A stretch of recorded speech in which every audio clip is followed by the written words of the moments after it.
ફતેગંજ વિસ્તારમાં બંધ મકાનને અજાણ્યા તસ્કરોએ નિશાન બનાવી સોના ચાંદીના દાગીના તથા રોકડ રકમની ચોરી કરી હતી।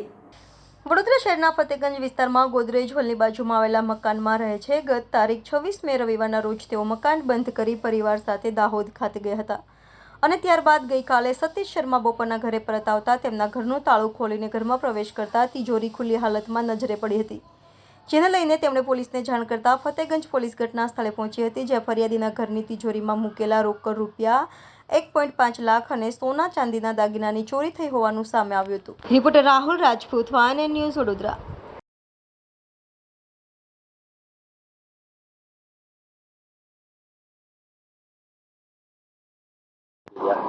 આ પારસીનો પારસી ધર્મશાળા છે, ગોદરેજ હોલ છે।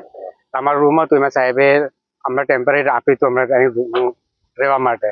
તમે આ બધું કરાવી દીધું કમ્પ્લીટ, તો પાછળનો ભાગ ખુલ્લું હતું, તો એમાંથી પાછળથી કોકાઈને દાગીના અને પૈસા ચોરાઈ ગયા છે। દાગીનામાં કંદોરો હતો, નાકનું હતું ને કાનનું હતું, કેશ 1.5 લાખ જેવું હતું।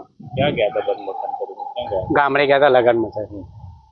આજે કેટલા વાગે પરત આવ્યા? હમણાં 12 વાગે આવ્યા ને ત્યારે મેં જોયું, મેં કીધું કપડા વપડા બધા જે છે બધા અંદર મૂકી દઉં। આવીને જોયું તો બધું આ તૂટેલું થતું। કોને જાણ કરી? કોઈ સાહેબને અંદર જાણ કરી ઓફિસમાં, કે સાહેબ આવું થયું છે। સાહેબ લોકો જોવા આવ્યા, સાહેબ લોકો એવું કીધું કે હવે તમે ફરિયાદી કરજો। Satish Lalji Verma.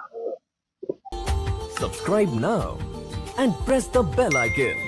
Never miss an update.